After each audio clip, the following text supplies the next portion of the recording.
Ladies and gentlemen, boys and girls, welcome to episode 28 of the Locker Room Life podcast, the last episode of this amazing year, 2025. I'm one of your hosts, Frank, with my brother, with my friend, Logan Kuvo. So much to talk about. Straight out of the holidays, so much hockey in the air. I just can't wait to dive in. Logan, my brother, what's going on? It's madness. It's absolutely nuts out there. We don't have our third host on today. He's playing in the GLI right now, Great Lakes Invitational for Michigan Tech Huskies.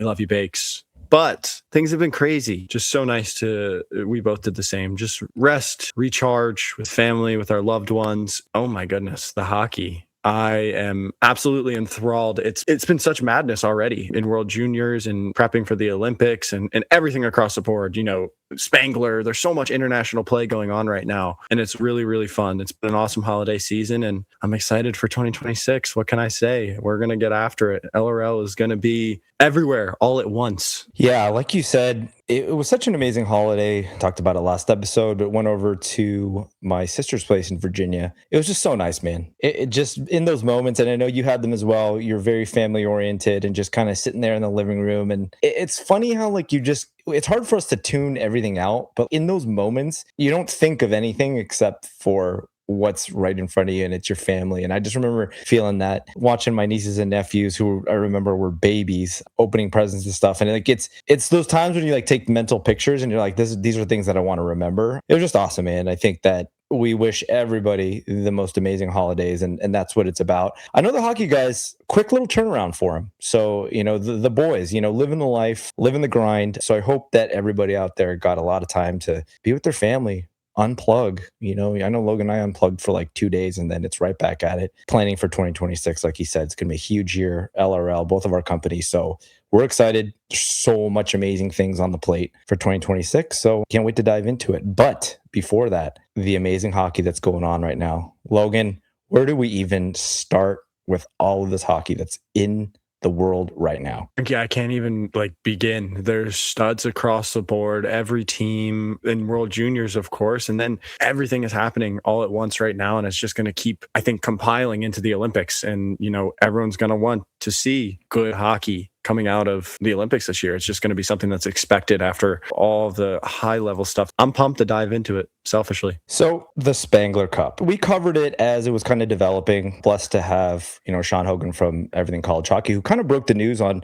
the assembly of the team from the get-go. So which was awesome and exciting to hear. It's amazing because, again, having another opportunity for these amazing college players to represent their country on the big stage in Davos and being able to represent college hockey, the progression and evolution of college hockey, it's just amazing to see. But also, let's be honest, this kind of started off as kind of an experiment, right? It was the first time that college players were going to be allowed to compete in this event. And you're seeing, this is no mistake. This just shows the competition level of college hockey, and everybody out there that's going to college, all the guys that we know that are in juniors right now that know the importance of bringing their game up to the next level. College hockey right now is going to be top peak level of competition out there anywhere. So the point of this interview, Team USA, undefeated. And this is all college players, an amazing roster, an amazing coach. Wanted to hear your thoughts on it. I think, like you said, blessed to have Sean shed light on it, especially it's obviously not covered as much as the World Juniors or, these other big events. Seeing the guys who are playing for Canada, James Reimer is in net and playing against a bunch of college guys. It's awesome. And it speaks levels to the talent and the progression of college hockey. And it's just going to keep exploding at such a huge rate. Like you see the talent pool already.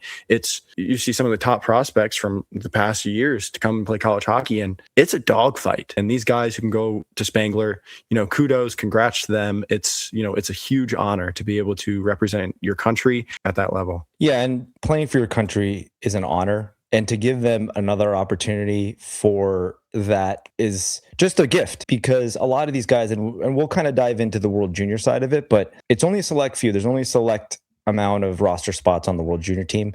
Everyone wants to play for the respective country in the World Juniors. Some of them, that opportunity didn't happen for them, but this is just another amazing opportunity for them to represent their country, have the pride, and be able to show themselves on the international stage. And I love it. Anytime that we're moving the game of hockey forward, we're in full support of. So love the event, love the progression. Can't wait to see more. All right, Logan. And here we are, the big stage, the one that we've been really talking about that just really gets us. The World Junior Championships is underway. At the point of this recording, no huge upsets yet, but we're recording this on Monday night. There's a couple really good games, like there have been this whole tournament. I thought a really good angle for us is to talk about the players that we don't really talk about too much, but just the proof is in the pudding and seeing them on this ultimate stage. And one of the guys that I really wanted to call out was this guy, AJ Spelliscy. This guy, Windsor Spitfires, draft pick of the Chicago Blackhawks. All I can say, this guy's a man child, okay? Just man among boys. His power forward game is unreal. But being able to see all the hype that, going into the draft, there was a lot surrounding him, but just being able to see him showing the progression of his game, the evolution of his game on this big stage, and being a key component for Team USA thus far. I remember, first seeing the preliminaries and he was on the bubble. He clawed and he is he's been a killer for them. He's been amazing. And fun fact, what I wanted to tell you about Spelliscy, same situation as Mason West, except he was a wide receiver at St. Ignatius in Cleveland, and he grew up playing for the Cleveland Barons, played at Gilmore Academy. He was very, very close in playing, and he had offers for football to go pretty much wherever he wanted. And it's just very interesting to see the parallels between Mason West and AJ Spelliscy, both stud athletes, stud football players, and our draft picks in the NHL and crushing it on a national stage. So shout out to AJ Spelliscy. I can't wait to see what he does in the rest of the tournament. Next guy I wanted to cover, Ivar Stenberg, the silky smooth Swedish forward. They have this guy ranked right behind our guy, Gavin McKenna. But as you know, Logan, Central Scouting can change their mind really quickly, especially based on results on a big stage like the World Junior Championships. I think, let's be honest, on the scouting perspective, any kind of, just kind of questions will be answered after this tournament. I think being able to be a big game guy really is the ultimate test of your draft position. And we all know that this is a huge tournament for both. I thought it was a really great assessment of Stenberg's first game, knowing the importance of him having to do well. They were saying he was just doing too much. I think what he did is he adjusted into the game really well. He was able to kind of settle into his game, and he ended up getting an assist on the game winner. So as this tournament progresses, as we know, the emotional levels are through the roof. You get in the anticipation, the media, and getting into this tournament. So it's as expected. I watched a lot of the first games, and let's be honest, a lot of teams were a little slower out of the gates, but I'm excited to see him settle into the game, settle into this tournament. And it's an open debate to see where this number one position, this coveted number one position that Gavin McKenna has held on to for a really long time. Stenberg looks like he's right on his heels. It's going to make this race a lot more interesting down the stretch come draft time. Frankie, I couldn't agree more. And, I will also say, a lot of major decisions are made at the World Junior Championship. It determines a lot of draft positions. It determines a lot of everything. You saw that basically that whole USA team, the Zegras, Caulfield, Hughes, every one of them, they won and they all went in the first round and they performed like crazy. So it's a very obvious factor. These guys know they have to go hard in this tournament, and it's going to be a dogfight. And also Leo Carlson, Swedish kid, second overall pick. He was supposed to go there at that point, but he's been amazing in the National League. And, I hope nothing but the best. I think it's hard to not gauge winning with the success of a player. I feel like, yes, they keep scouting to a player evaluation isolated level, but it's hard not to think, okay, the team wins and this guy is part of a winning team. And I think that helps all teams. And let's be honest, it's not an exact science, nor is it something, I think it's an unspoken truth that your opportunities on a winning team are a lot larger and they grow by the minute if you win. So I think that's a huge, huge tournament for Sweden. They're always there in the medal rounds. So it's exciting to see what Stenberg's going to kind of develop and push McKenna to the limit. They're always a dark horse. Next guy I wanted to talk about, Zane Perek. Okay, Logan, let me tell you about this guy. He's got blood just coming out of the side of his mouth. You could tell. Not only is he scoring mainly all the goals for Canada right now, but he has a little bit of fire in his belly for being left off the team last year. We all know, Team Canada, what were you doing? Leaving off St. Perek, Porter Martone off of that team. But anyways, that's last year. This is this year. He's settling right in as Canada's top defenseman, but probably one of Canada's top players right now. But you know what I loved what he said in an interview after an incident that happened? I know you saw it at warm-ups against the Czech team, they were skating around. Zane Parekh was given that mad dog stare to the guy crossing the center line, gave him a little push just to send a message. And he said, we have to be feared. And I think that that's what Team Canada needed this year, that we are going to win. You need to beat us attitude. And that is historically what Team Canada has been known for. I think results-wise, there's a little bit of flutter in the air, especially with a lot of talk about inefficiencies on Team Canada side. What are you guys doing? And let's be honest, this kudos to Team USA, being able to step up in the moments and win gold medals. And they've done that. Proof is in the pudding. We've talked about it multiple times. Team USA has done an amazing job from developing these amazing players all the way through. And on the biggest stage, they've been able to win medals. The Zane Parekh disrespect in the past 6 months has been, maybe his numbers weren't the best, but that kid's a stud. He's a player. Frankie, a guy that I've been seeing his solo shifts on Instagram Reels, but Chase Reed, stud defenseman, absolutely just really, really impressive from what I'm seeing. An amazing journey. Hey, Chase Reed, come on the podcast. We'd love to hear your journey. But cut from the USHL, went to the NAW, and is now making a name for himself. And it's unbelievable. His draft stock is rising. And like we were just saying, Frank, this tournament does numbers for guys. And if you can put up a really good performance here, it really does a lot for your career. It's what the journey's about. Perseverance. I can tell you one thing. Chase Reed, when he got cut from the USHL, he didn't think that he wasn't going to be at this world stage at one point in his career. And he just kept pushing, pumped, especially because he's on Team USA. Yeah, the story's right up our alley, Logan. It's those guys that have the self-belief, the confidence in themselves to know that these hard times, these obstacles, this adversity, it's all part of the journey. And Chase Reed is one of those players that it was funny because when I was watching their first game, commentators were talking about him and his progression, his whole story, and he pots one. The universe rewards those who believe that this journey is not a straight line. And I love to see a guy like this being able to flourish and just be able to look back and say, you know what, it was all worth it. All the hardships, all the self-doubt, everything that people had of him, because he didn't have any self-doubt. He believed in himself the whole way through. It was all worth it. And against this stage and being able to flourish. And I hope come draft, he is going to be one of the top players picked. And he's working himself up there. Right-handed defenseman, big right-handed defenseman, as we know, is an amazing commodity that's much needed in the NHL. Fits the mold, and his confidence, I just love to see it because as this tournament goes on, it just goes on and on and on. We were just watching the game. Currently, Slovakia and USA tied 3-3, by the way. But Chase Reed mucking it up in the corners, just elbowed somebody in the face. I love it. So you can tell he's got the mean streak. He's making it happen. So love to see it. We were shedding some light on these performers at this tournament, but shout out to a guy who would be lighting it up right now. Cole Hudson, have to feel for him. Went off with pretty bad injury. Puck to the weirdest and probably worst spot a hockey player could get a puck. Basically the back of your neck, head area. It's almost like lights out right away from there. And, I can't wish nothing but speedy recovery for him and, prayers for his whole family. It's a tough thing. And especially at that world stage, your worst nightmare. It's what you literally wake up in cold sweats about in the middle of the night. And, I just got to feel for him. Just stud. And, the family is a bunch of winners. So it's definitely a big loss for USA as well. Yeah, your heart drops, right, Logan? We're all players out there. We're all people that are part of the hockey community. We have that level of invincibility until some sobering moments happen, such as that. When I saw the injury, I was watching it and you look at the definition of a freak injury, it was a freak injury. Turned around for a brief moment, trying to lock a guy up, turned on that crucial moment where you're almost, turned to your side. Unintentional, but it's part of a hockey play. Guy takes a shot from the point, catches him right in the back of the head.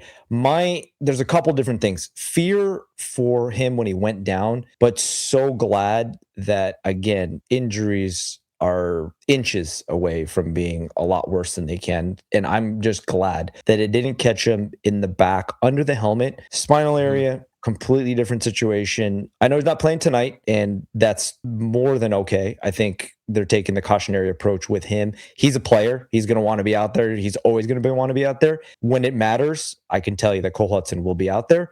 But for right now, the cautionary approach is correct. The coaching staff, Bob Motzko, shout out Bob Motzko, love him. The coaching staff, everybody on the training staff knows the best precautionary ways to make sure that he's ready for the medal games, which they will be there. So Cole, speedy recovery, my friend. Frankie, to close up our super fun conversation, Canada and USA aren't roll out the red carpet team anymore. There have been extremely, extremely close and gutsy games. Like we said before this, it's USA facing Switzerland, Germany, and Canada with Slovakia and Latvia. All 4 games were great games of hockey. And I think it's just the overall goal of the podcast, Frankie. You know, it's just awesome to see the progression of the game and the talent and everything being showcased at that world stage. It just makes people want to watch it more when games are competitive. It's not just blowout after blowout. It's good hockey. Obviously, we want our teams to win, but it's really good for the growth of the game overall. Yeah, it shows the progression and the evolution of hockey as a sport. You know, we live in a social media age.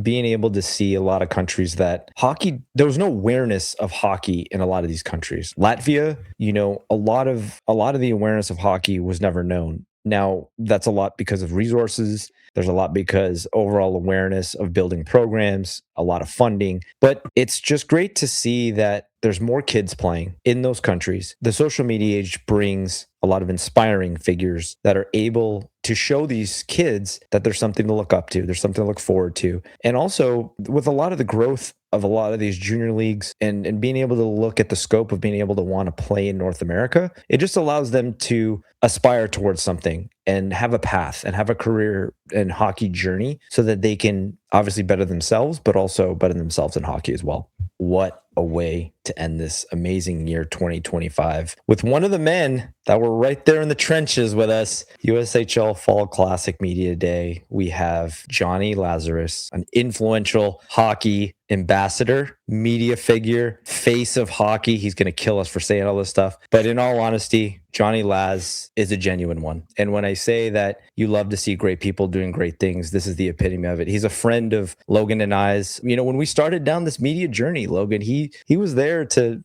kind of watch us grinding away and really finding our footing in this game. And to hear somebody as well, to have full transparency of his story, he was a very accomplished hockey player, played Division I. But what I loved about Jonny is he's fully transparent about his story, about his path, and also just being able to make that pivot from when your hockey journey is over, in which we all deal with at some point in our lives, what is next? And to see his success in everything that he's doing, and is a million projects that he's doing. You see his face everywhere, but like I said, our boy Laz, we can't say anything, but we love him, and he's so genuine. And being able to share his story with us, we really appreciate it. It was just like talking to a friend. And I hope and I know that everybody out there is just going to know what an amazing guy this guy is. Yeah, and Frankie, you're right. He's going to kill us for saying all this.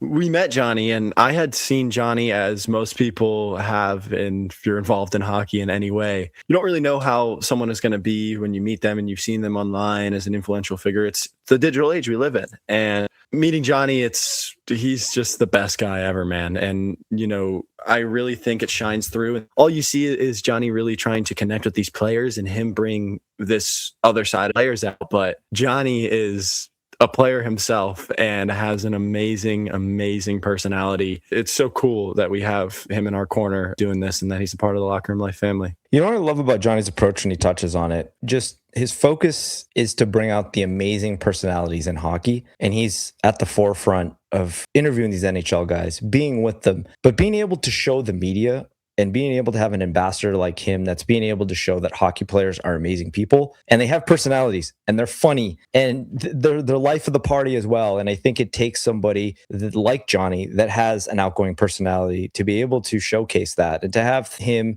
as an ambassador of hockey. I love it. And it's really the future of the game and where the game's headed. Can't wait for you guys to hear this and for you guys to just get to know Jonny a little bit more. Without further ado, Jonny Lazarus. Hope you guys enjoy. Ladies and gentlemen, honored to be joined by a dear friend of the Locker Room Life podcast. Not only has he had an amazing hockey journey, but he's had an amazing career as an influential hockey media personality. Jonny Lazarus, buddy, thank you for taking the time and joining us on the podcast. Yeah, thank you guys, Frank, Logan, Owen. I kind of know what to expect. I watch you guys do interviews for 48 hours straight, so I'm excited to be here. And yeah, this is going to be fun. Dude, I know there's so much. Obviously, your face is everywhere in hockey, literally every media network, which is amazing because we're like, there's a boy Laz killing it.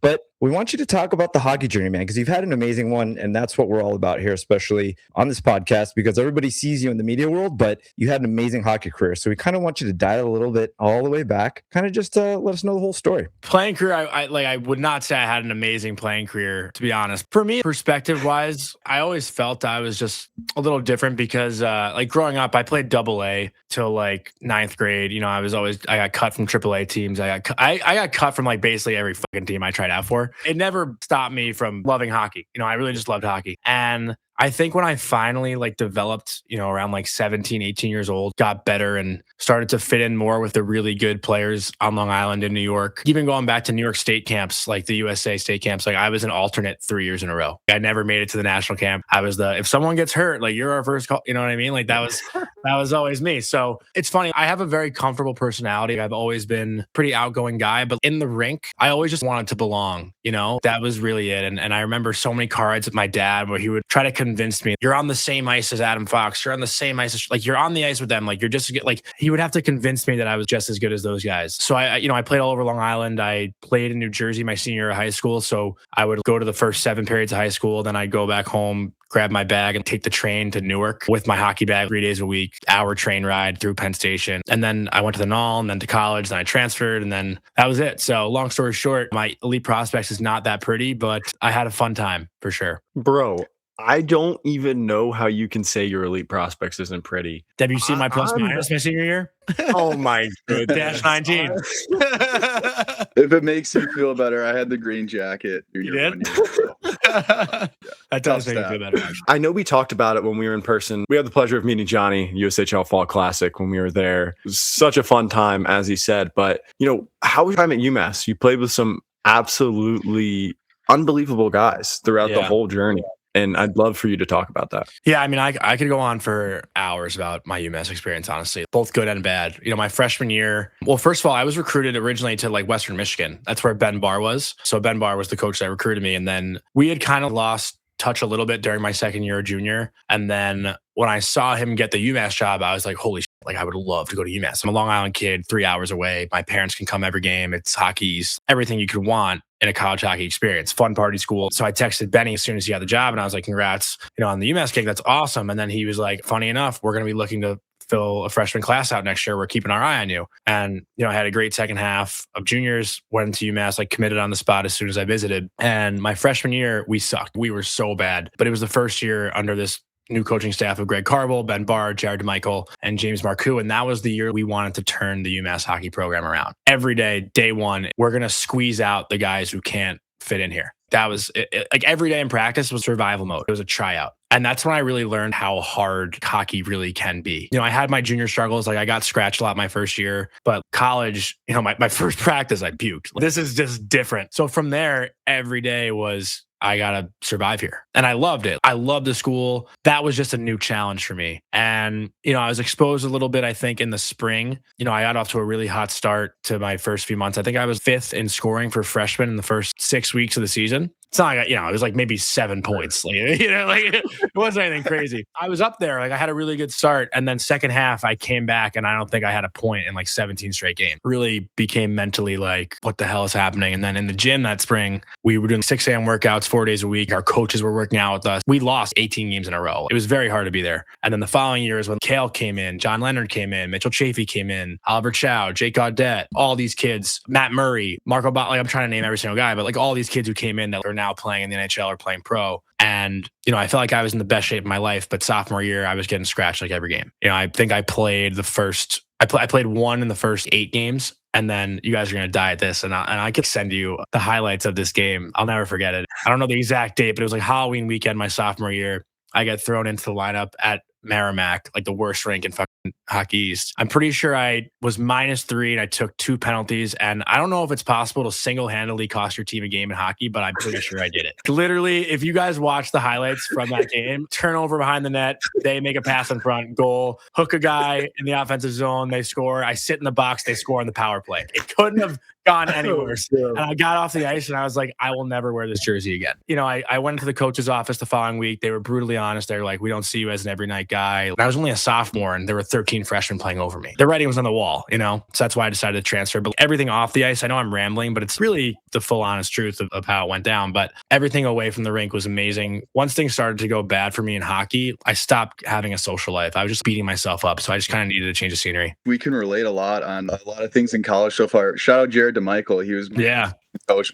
Wait, where at? Michigan State. Oh, really? Yeah. I love D-Mike. Yeah, he's a good dude. Kind of talk about, I'm just curious because, we both went in the portal at different times. I feel like the new age of the portal is just something that's beyond. Was it like that when you were in there? And what was your experience? Yeah, so I had to sit out for a year. I was in the old NCAA where if you redshirted, you couldn't travel with the team on the weekends and you couldn't play in games for a full year. So I left at Christmas, actually. So I came in for the second half of Mercier's. I didn't want to get scratched the second half of the year at UMass and then have to sit out the whole following year. I was like, if I leave now, I'll just play next Christmas. I'll just do my year now because I already know I'm not going to play the rest of this year if I spend the rest of the year at UMass. So that was the hardest year of my life, to be honest. I'm at a new school. I went from a 25,000 student school to like a 4,000 student school. On weekends, I'm stuck there basically by myself, no car. And I don't really have any friends outside the hockey team. Everyone there is pretty much an athlete and you're friends with your own team. And I had just gotten there. Yeah. So that's when my whole media career kind of started, honestly. That's when I got into the media department at Mercier's. I was looking for just any other friend group or any way to kill time. Because at UMass, I had friends across campus.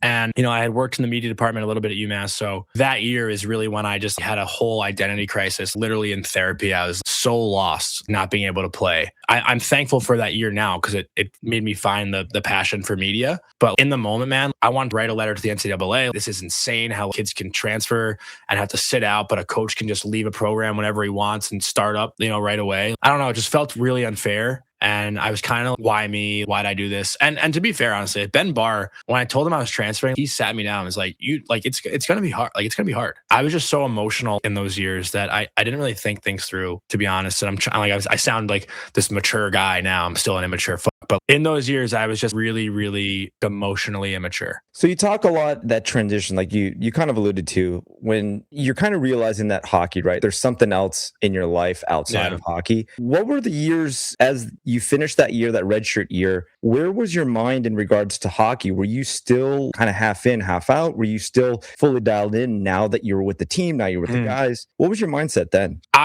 So when I left UMass, I loved hockey. All I wanted to do was play games. All I wanted to do. So I loved hockey so much. I think as my redshirt year where I was sitting out went on and on and on, I was like, what am I training for? I'm not playing a game for 6 more months. It was tough to battle with. And I think in that year, I lost the love for the game a little bit. I wasn't staying on the ice extra to get better because I was, what's the point? Like, you know what I mean? I'm not playing a game till October and it's March. So I struggled with that a little bit, and I really did. I became the guy, last guy on, first guy off. That's probably the wrong mindset that I had. I was really battling with my love for the game. I still watched the NHL every night. I was a fan of the actual sport itself, but I hated playing. I really just did not want to be out there. Bro, I can listen to you tell stories all day. How was the transition to, becoming Jonny Lazarus? I was always this. That's why these stories I like telling, because people don't really see that side of me. I'll tell a good story. Like, you guys have seen the movie Anchorman, obviously, right? Of course. So my sophomore year, our team at UMass, we always, every night before a weekend, every Thursday night, our whole team would post an Instagram of it's game weekend or whatever. That's like a college hockey thing, I feel like. Maybe not as much now. And I made my Instagram caption, come to the pants party at the Mullen Center tomorrow or something like that. Hey, Veronica, I'm having a party in my pants, like the Anchorman line. Or at the board on a Thursday practice the day before the game, and Carve, who doesn't really joke around that much, goes, Laz, I heard there's a pants party tomorrow, in front of the whole team. And I was like, yeah, Carve, you coming? and then we get in the room, he writes the lineup, and I was scratched. Again, I goofed around, movie quotes. I felt like an upbeat teammate. I didn't take myself too seriously. 4 games, I was probably the most annoying guy in the room to anyone who tried to dial in. Because again, I didn't want to be too in my head. So yeah, I always kept things light. And that's why my teammates always said, dude, you should. One friend of mine, Matt Mennel, said, I'll never forget it. He said, you can't waste your personality. That's straight up what he said to me. So that drove me to want to bring the fun out in hockey players. My whole life, everyone's like, hockey players are boring. They suck. They don't have any fun. I'm like, yeah, they are fun. You just got to bring it out in them, you know? And I felt like I was able to do that. 100%. Before we move on from the hockey journey, I was on your EP and I noticed. I don't want to botch the name of what it's called, but you played Maccabee? Yeah, Maccabee. Yeah. Yeah. What was that about? I was doing a little bit of research. It seemed like pretty cool. Yeah, so that's actually a wild experience. And that's a big reason why I transferred to Mercyhurst. Back to your question about the portal, Owen. So the head coach of the Maccabee Games, which is essentially the Jewish Olympics, it's in Israel. So we had Team USA, Canada, Russia, Israel, and Germany. It was a 5-team hockey tournament, but you go for 3 weeks. And the head coach of our Maccabee team was the assistant coach at Mercyhurst. So I played for him. That was after my freshman year. So when I was looking to transfer, I had called him and we got a home for you, no problem. So that was a big reason why I went there, because I loved Greg Gardner. So that trip, 3 weeks, we had guys from UConn, Minnesota State Mankato, Colgate, a lot of D3 guys, even some club guys. It's just a great 3-week. You go sightseeing in Israel, you learn about the culture. It was my first time there and I'm a Jewish kid. So it is like a little bit of an emotional trip, but you're playing in a stadium where the Maccabee Tel Aviv basketball team played. So Amari Stoudemire, when he left the Knicks to go there, it was his arena. And the gold medal game, like, it's funny, like USA Canada, no matter what it is, we were like fighting them we were fighting them in warm up. It was nuts. And it's so funny. 8,000 fans in Israel watching this like USA Canada hockey game, 100 degrees outside in the desert. It was a really cool experience. And I made a lot of good friends from it. Anyone who's Jewish, that's an athlete, like, should experience that. It's fucking awesome. It was the best trip. It's a religious trip. Laz is out there just fighting. Everyone was. Dude, I got a high stick to the face. I actually, my front 4 teeth are fake. So I was ripping around, no teeth, black eye, literally a nail gun. All right, man. So hockey comes to an end. College. Yeah. You told us a really cool story in Pittsburgh, and we asked you kind of in media, once you really went full blast into media and kind of what you are today. And it was a really cool story. And I kind of wanted you to elaborate on post-college, now what? Okay, now life starts, and kind of take us through that. Is this the Bob thing? Is that what you're alluding to? Yeah. Okay. I graduated in March of 2020. Not March, graduated in May of 2020. My season ends, and I was supposed to go to Pensacola in the SPHL for the second half my senior year to play whatever. COVID hits on a Wednesday or something, and I'm like, all right, well, I guess I'm not going to Pensacola anymore or whatever. I ended up, it's actually, I don't even know if I told you guys this story. I ended up going my girlfriend at the time went to the University of Florida. So I was going to Florida anyway. So I ended up going and staying with her and her 7 friends for 6 weeks. It was wild. I wrote a story about it, which was like my first thing that I published on social media ever. So I'd started putting myself out there. I was friendly with Bob Menery's managers, and they knew I was a big fan of his. And at the time he was, a big personality, the voice of Buffalo Wild Wings. He had the Zapped podcast, I think it was called at the time or something. This big personality. I get this call randomly in September. And again, this is after 3 months of doing nothing, peak COVID, right? Like no one was doing anything. And they're like, yo, Johnny, like, I know you're a big Bob Menery fan. His assistant, I think, is going to leave him. Would you want to fly out to LA and be his assistant? Are you kidding? Let me ask my mom, but I'm down. Guy got nothing else going on. So I call my mom. My mom and dad are like, who the fuck is that? I'm like, I'm telling you, it's sick. And so again, it was impossible to find a job. I was getting money from the government like everyone else who couldn't get a job was. And I was like, fuck it, I'll do it. Why not? I got nothing else going on. Literally packed a suitcase. I had 2 best friends out in LA who would let me stay on their couch. And I stayed with Bob from time to time. I was only there for, I want to say 7 weeks. Wasn't there for a long time. Yeah, his like personal assistant for 7 weeks, which was sick. Alex Caruso came over after winning the bubble on the Lakers. I got to do some sick shit. Like, it was awesome. But that was how I made my intro to the NHL. Through Bob. So like that's kind of where it all comes full circle. That's awesome, man. Yeah, it was cool. Crazy that I did that, honestly. Dude, when you told me, I was absolutely so random. So random. He was like, Bob Menery? Of course, yeah. It was wild, man. What you said, keep going on that point. BR, everything that you have encapsulated as, being in media. Again, it's so funny. So many kids ask me for advice now, right? Like kids who are just graduating college. And I'm like, you guys don't understand. When I was doing this, the word content didn't exist. It was not a thing. There were influencers and creators. It wasn't like anyone could be one, where now anyone can really be one. So I was doing this podcast with my friends, and I was doing a Ranger podcast, and I started posting clips of me talking about the Rangers and hockey. And, I think people resonated with the fact that I played. I knew it. I wasn't just like giving hot takes. No, the fucking weak side winger needs to slash because their D are so slow that the Rangers need to start doing this. And like, holy shit, this kid knows what he's talking about. So I started posting clips and my face. People became familiar with my face because no one at the time was posting clips. Like now you see podcast clips and everything is on camera, but Chicklets wasn't really posting video. No one was posting video. And I think the consistency just really picked up. And then 2022. So I started this in like 2019, 2020. And then 2022, I get a LinkedIn message from Paul Vinciguerra, who's a producer at the NHL. And I thought it was someone messing with me, honestly. He's like, hey, got your name from Steve Mayer, who's the chief content officer of the NHL. We're doing this low budget YouTube show. We think you'd be great for it. Are you free to come into the office to do this in New York? And I was like, yeah, like, yes. Yeah, like, you kidding? So that's really how it started. I got that opportunity with the NHL called the Third Period Live Show. And from there is when things really started to pick up. But I was going 2-3 years with not a following, just doing it because I loved it. Yeah, like it just kind of happened. It felt random that it happened like that. That's so crazy. Did you start BR from? No, I didn't start BR. No, I'm not. Okay. So Evan Sporer, who actually recently just left BR, he reached out to me. They had the idea for the open skate, and my friend Jared Kleinstein, who had worked with BR before, he works with Fresh Tape Media out in Colorado. He's very talented, creative. Evan, I guess, went to Jared and was, do you know any young hockey personalities or whatever to do this concept? And Jared just gave him my name, and that's how the whole thing came to be. I didn't come up with the idea.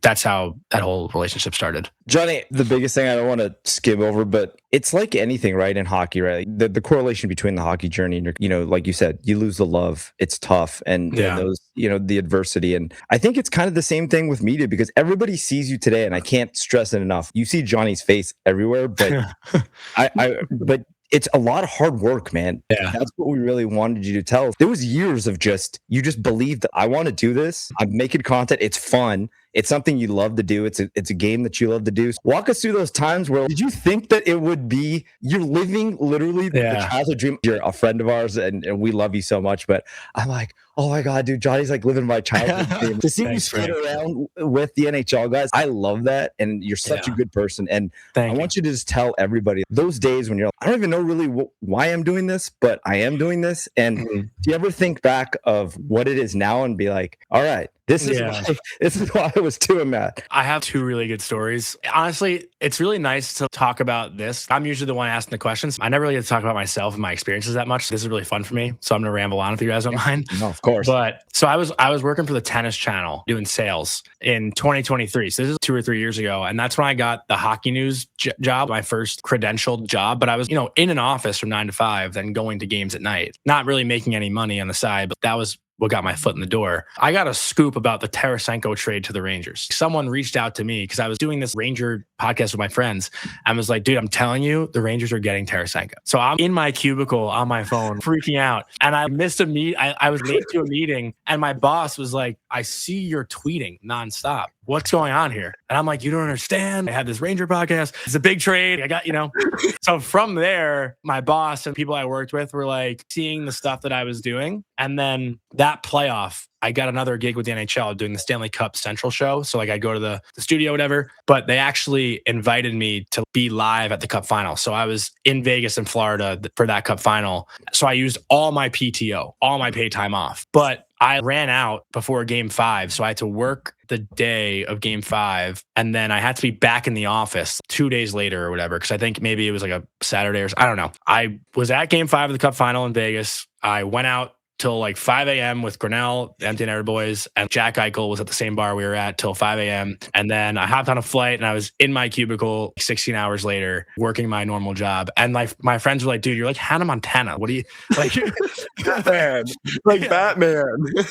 So I was doing all these things while trying to maintain this full-time job. People at work started to catch on that I was obviously not focused on what my full-time job was. And then that's when I had to decide I'm just going to bet on myself. But until then, I was really trying. I'd work my job, then I'd get home, I'd interview somebody, I'd edit the show, I'd put it up, and I'd do it all the next day. But I took that, to be honest, I took that job originally because it was a full-time remote job. So I had the capability to do all this other stuff on the side when I had free time. But when I was in the office, I was like, fuck, you can't sneak anything. So they were very good to me though at Sinclair. It was actually cool. I was there right when Sinclair picked up Wave, which started the Kelsey Brothers podcast. So I was in all those meetings when that podcast was starting, which was kind of cool. Wild times that I was literally commuting to the office, then going to the Garden, interviewing players after a playoff game, and then going back home, and then going back to the office, then going back to the Garden. It was just a crazy time. But I loved every second of it. And I just didn't care if it turned into a job. Being in the Garden for free and going to the locker room after to ask players questions was the fucking coolest thing ever. That's so awesome, bro. It's wild to just think about it now, back on it, honestly. It's nuts, dude. And you've already accomplished so much stuff. And it's so awesome to, me and Frank and Owen, sincerely. Thanks, boys. And to that point, personal question I wanted to ask. Yeah. You bring something out of players. Every time you interview them, there's just something about you, man. It's just these guys that get out of their shell. Like you said, though, like your original goal was hockey players are fun. They're good dudes. I know there's not a process, but just kind of walk us through how you do that, because you do it amazingly. Yeah. Thank you. First of all, it is a process a little bit. I do a lot of research on these guys. And obviously I use my playing career to my advantage, right? If I'm talking to Nathan McKinnon, I'd be like, oh, dude, funniest story about Kale in college, right? Like that makes it a little bit, the word people use is like it disarms them, right? Like I'm not some scary guy. I'm more of a peer. I try to find that 1 degree of separation. I've said this once before and it was stupid at the time, but it is kind of true. It's like talking to a girl at a bar. You want to find some commonality and you want to make them know that you're safe to talk to. That's what I do with players. I just try to approach them and, hey man, I more on your side than not. I'm not trying to get anything out of you that is going to hurt you. There are media people that try to get from players that could get them in trouble. I am not like that. I am such a fan of the game of hockey. All I want to do is just portray that to the world. So when I do talk to them, again, it's finding that 1 degree separation. If I'm talking to a kid I feel like I meet a lot of Chicago kids and I'm like, oh, my best friend played for the Mission 16U. Like, do you know anyone, whatever, that played there in 2008? I don't know. I'm making shit up now, but you know what I mean? That kind of stuff. It's so true too. You being able to relate to these players. There's obviously so many other interviewers in there. It's awesome to see. And my next question would be, what makes you so passionate about college hockey and all these stories?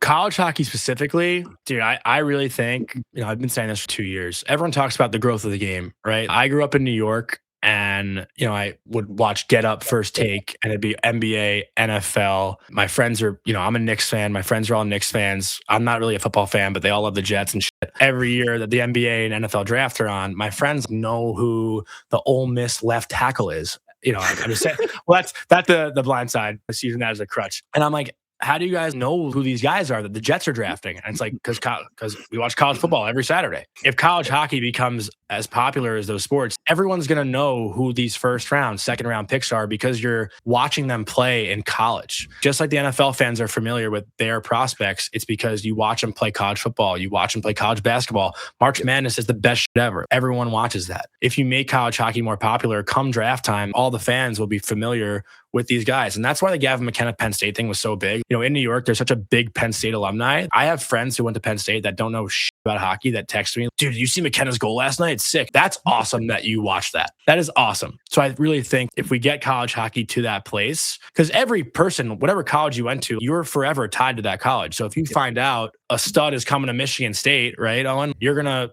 be familiar and want to watch that kid play because that's where you went and that's where your ties are. So I think that's why college hockey, to me, if we can get it to that place, you're going to be familiar with every kid coming up. I think that's super cool. Such a good point, man. I wanted to ask you, what are your thoughts? The whole college landscape, the whole, even, intertwining, let's throw in juniors in that as well. How do you think this landscape, in a nutshell, I know it's a long debate or a long conversation, but what are your thoughts on the NIL ruling and the current landscape of juniors and college? Yeah, I have so many mixed thoughts. I think it's great for today's game, but if it was happening when I was playing, I would have been devastated because, I was a kid who got cut from the USHL 2 years in a row. I wasn't a point per game player in the North American League. I had a decent second year in junior, but I was not tearing it up, I'd say, by any means. So it would have limited my chances of playing Division I. And I think that's what's tough with kids now. Imagine being an 18-year-old in high school. You're not going to crack the USHL, no CHL teams coming after you. Do I really want to go play juniors for 2 or 3 years if my ceiling is Division III? Why not just go into school now? And there's nothing wrong with Division III, but every hockey player's goal is Division I. We're not going to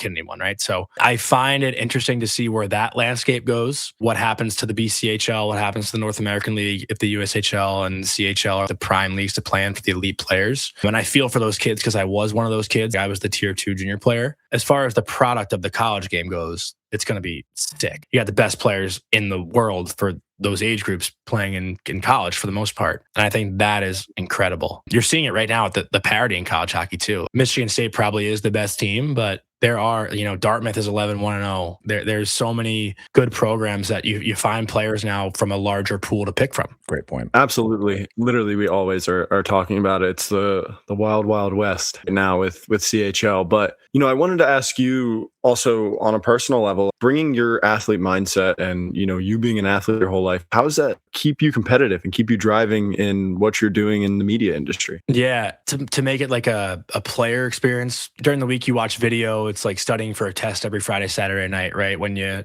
go up against an opponent. For me, rewatch a lot of my own work. I do my own, every broadcast I do, I go over it with a broadcast coach and breaking down a video and trying to get better. And then the next Friday or next show, I'm trying to be better than the last one. Doing a show and talking on a microphone. If you go listen to the first show you did, you're gonna cringe. Everything is reps, right? Like, dude, Frank, I've listened to my first show and I'm like, holy shit. I was saying like every other word. Terrible. It's just like anything in life. It's just reps. Or the more you do it, the more comfortable you get. I think that's kind of what my approach is. But there are days where I know I don't have my best stuff. And that's when I'll really just ask questions and not give opinions. Because that's a way, I guess, to get around it. But there are games you don't have it physically either. And you got to find a way to have a B game, do something to just have an impact. So it's very similar. You've had this amazing journey. You're living the dream now. Take us through a time where, it was probably, say, like you faced some adversity or it was your toughest moment. Toughest moment. How deep do we want to get here? As deep as you wanted, Laz. Yeah. Take us there. I had a full crash out my junior year on New Year's Eve. New Year's party, team party. I was like, I don't want to be here anymore. Like I was a week or two away from playing again, but I'd gone the full year without playing. Mercier's was just a little too underwhelming for me. I grew up in New York. My graduating high school class had 550 kids. My high school was the size of Mercier's. And I went, UMass was a big school. And I got tired of hanging out with the same people every night. And I just kind of wanted something new. And I called my parents, literally crying my eyes out. And I was like, I'm coming home. I can't do this anymore. And again, like I was just looking back at it now in a super emotional place. It's like I hated anybody. I just wanted more for myself. I felt like it's not a jab at Mercier's, but I was so proud to put on that UMass jersey. I felt like I worked so hard to get there and I loved what we were building there. And I felt so good about the hard work I was putting in. And I kind of lost that when I got to Mercier's, that I'm going to get better every day mentality, right? Where I really had, like at UMass, I was doing skills on the ice at 9 a.m., working out, video, doing everything I could every day to get better. Because I said, like, I was surviving. Where at Mercier's, it was just another day. So I really had a crash out. But then my parents talked me off. They had to, I called them about so much different shit like in that year. Thank God I was seeing somebody and talking to somebody that really helped me because I had never experienced anything like that. And I think mental performance coaches are a legit need for every college team. Unless you've played college hockey, you don't really understand how mentally challenging it is. Every night, if you don't bring your best, you really feel like, fuck, you think about it so much.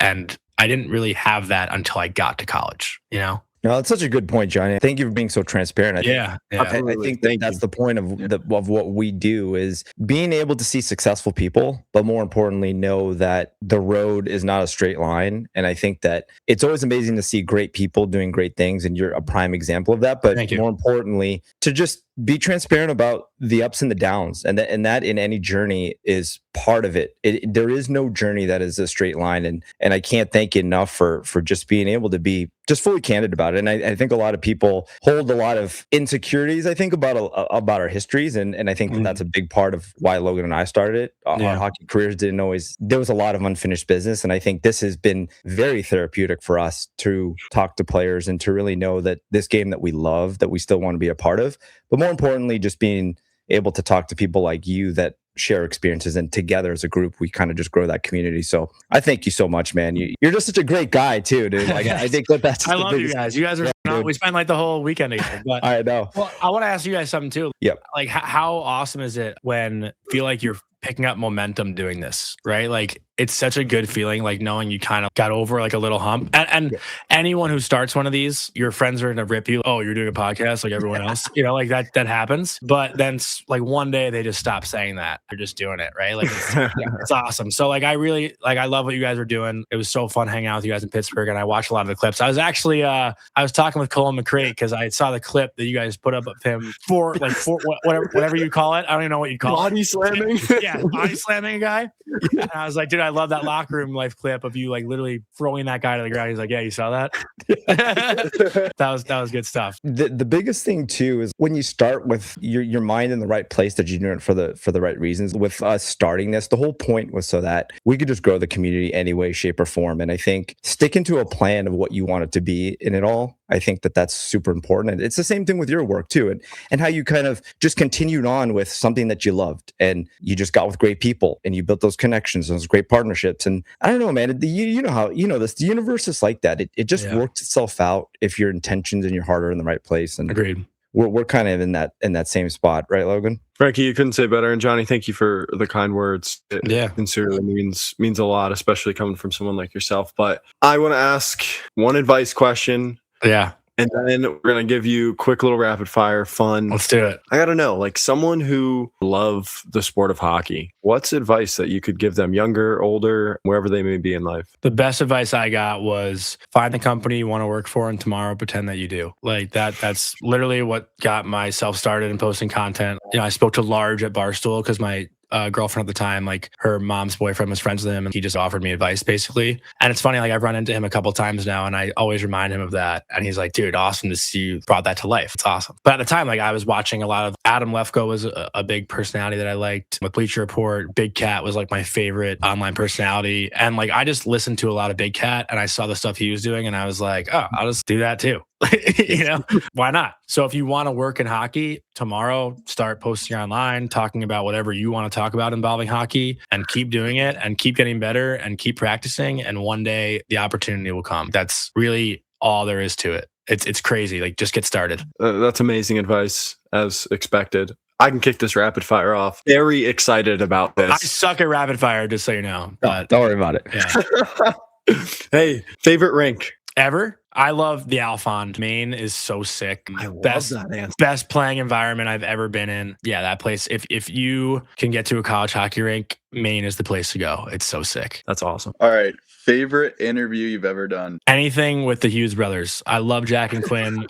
I love, you know what? Honestly, I'll take this opportunity to say Quinn Hughes, his online, like how everyone thinks he's like sad. He's the coolest guy ever. I love Quinn Hughes, and I can't stress it enough. He is the man. So anytime I see Quinn, I always get pumped to talk to him and interview him. And Jack too, obviously. I've only met Luke once, but Quinn and Jack, I like love. Through this journey, Johnny, what's been your favorite moment, hockey and in media? What's been the culminating moment that you would say? For hockey, probably scoring my first goal in college. Like that was super cool. I actually, as a freshman, I scored the first goal of the season, which was sick. That was sick. So yeah, I watched that 50 times in my dorm room the night of. Like, no shame. Everyone watches their own highlight. Favorite in media, being on the ice when the Golden Knights won the cup was, I like didn't do anything necessarily for media. I was on the ice because I was credentialed. I actually randomly, so my coach in junior, my 2 years in the North American League was John LaFontaine, Pat's brother. And John's daughter married Teddy Bluger, and I had no idea. So I was on the ice at T-Mobile Arena,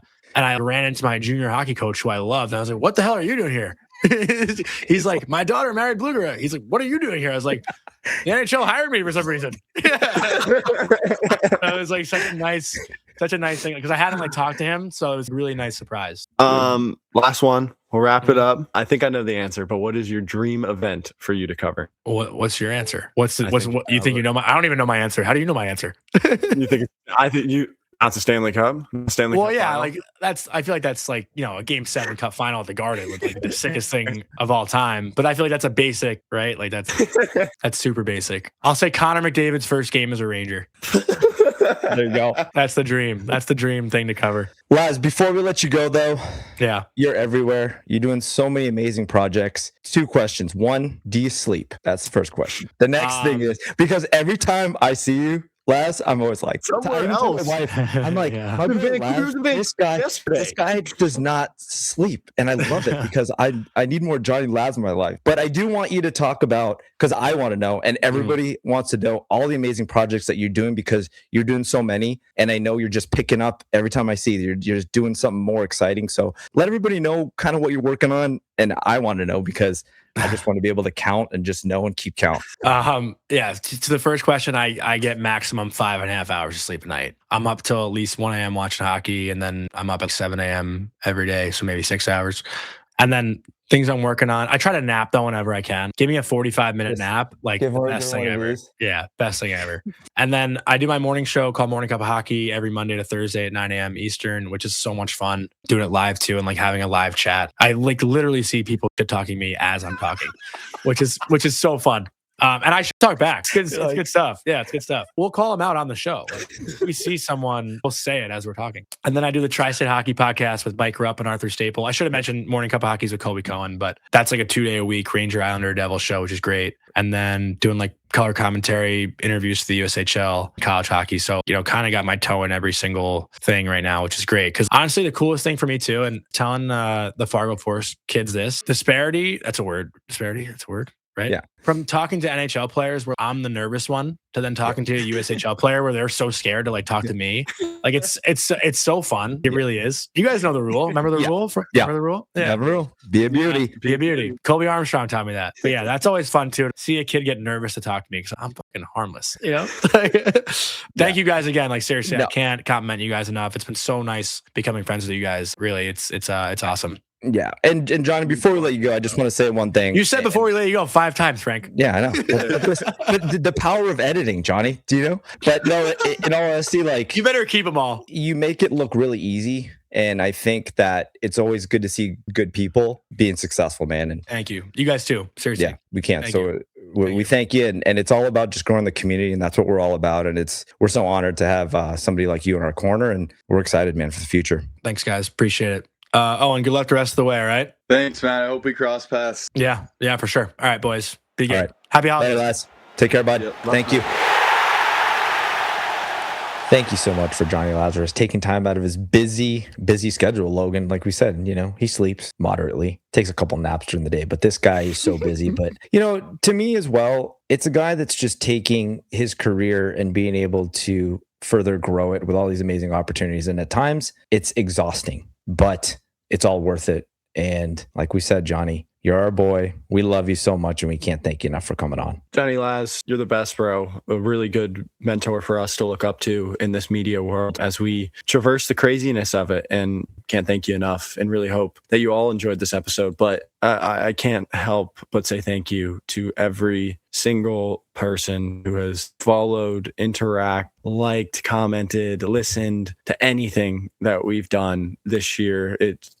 I know it's cliche to say, but it's literally not possible without any of you guys and the support that you've given us to keep going. And it's really powerful to me and Frankie. We love what we do, and we're so glad that, there's people out there, people in the world who value what we have to say. And it really, from the bottom of our hearts, means the absolute world to us. And we're so glad to everyone, a part of the Locker Room family. It's only going to be up from here into 2026. We try to say it all the time, guys, but the most important thing to us is to always say thank you. This idea started 11 months ago on a phone call that Logan and I had. And it was something that it's funny because the universe has a place and timing for everything. It's something that I needed in my life. And I feel like you meet people in life for the right reasons. And I can't thank you enough for everybody just being able to gravitate towards what we're trying to accomplish with this podcast. We're not trying to be anything that we're not. We're just trying to build this amazing community that has given us so much in our life. If we can have a little piece of being able to grow it in some way, shape, or form, that's an accomplishment for us. So we love you so much. We thank you. And this is our friends, our family, everybody who even takes the time to listen and to send some kind words. It really does mean the world to us, and we love it. We love what we do, and we can't wait for another amazing year and to be right in this position next year and with more exciting news. So thank you so much, everybody out there. The last thing to put a cap on a beautiful episode is it also wouldn't be possible without our amazing sponsors, Hockey Club, Best Damn Tape, Cut Shield Hockey, and Bambino Shave Cream. Can't say it enough. Thank you all. And 2026 is going to be even bigger. See you later, 2025. It was a blast.